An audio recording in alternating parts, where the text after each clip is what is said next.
los hay. Al final hay un cisma en el Consejo Superior de Investigaciones Científicas entre quienes defienden la tesis de los micrometeoritos y los que defienden otras teorías. La propia ciencia no sabe a qué acogerse. Y a eso, que es la duda, puede dudar uno desde el lado no escéptico, somos escépticos, desde el lado pseudoescéptico, es decir, desde el profesional del negacionismo hasta el más crédulo de los crédulos. Solo una cosa más y me callo porque entiendo que el protagonismo lo tenéis vosotros hoy. Pero cuando dices que nos acercamos a esa ciencia, yo no busco en la ciencia que me certifique que un fenómeno es extraño. Todo lo contrario, Gonzalo. Yo cuando quiero que la ciencia se meta a investigar las caras de Belmez es para que me explique qué demonios es eso. Porque a mí pensar que eso no tiene explicación me provoca noches de insomnio. Parto de la idea de que tiene que tener explicación. Yo no tengo los medios para poder investigarlo.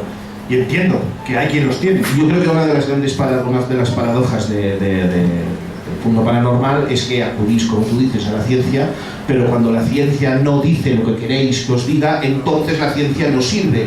Exactamente como ocurre con las sentencias judiciales para algunos políticos. Cuando se acude a la ciencia, se ha de acudir a la ciencia. Y si la ciencia dice que tal fenómeno, no digo caras de Belmez, el que sea, que tal fenómeno es un fraude, es un fraude. Si la ciencia dice que la sábana santa es del siglo XV, es del siglo XV. Guste o no guste, ¿veis? Entonces no, es que la medición está mal hecha. Pero si la ciencia, si esos laboratorios hubieran dado el resultado que aquellos que afirman que la sábana santa fue la mortaja de Cristo querían oír, entonces la ciencia hubiera sido infalible. Es decir, desde el bando crédulo hacéis de la ciencia un chicle que se estira y se encoge a vuestro antojo. Hasta les voy a poner de pie. Mientras que nosotros, yo también.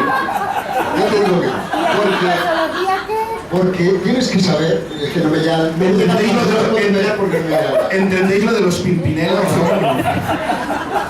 Por Lorenzo, que tú nos dejas una evidencia, que es más algo. Porque tú sabes, y si no lo sabes, ya no sé qué coño iba a decir.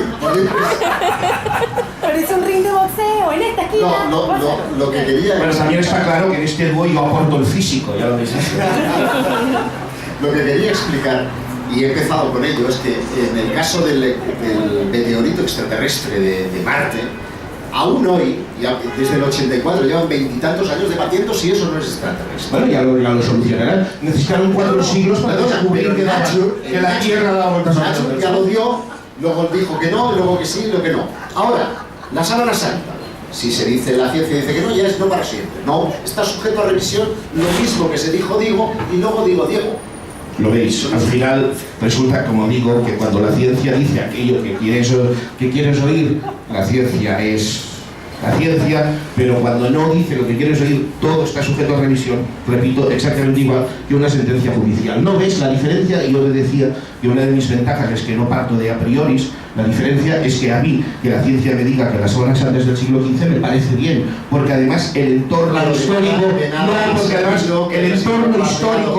el carbono a lo largo de siglos por 3 incendios. Pero vamos a ver, oye, vais a saber más vosotros que los 3 mejores laboratorios del mundo a los que se recurre para pruebas. Yo no, pero como periodista he acudido a las fuentes originales y he acudido además a quienes han revisado. Sí, el escándalo de la Biblia. Yo también he leído ese libro escrito paradójicamente por una organización ultracatólica cuya labor es demostrar que la sábana santa es el sudamericano.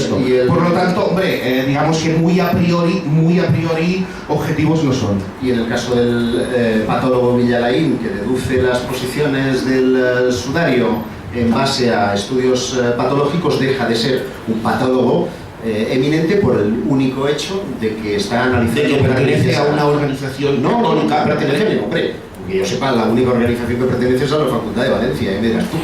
¿Y qué pasa con la criptozoología, por ejemplo, que intenta demostrar que existe el Yeti, que existe el monstruo en lagones? Dicen que es una pseudociencia.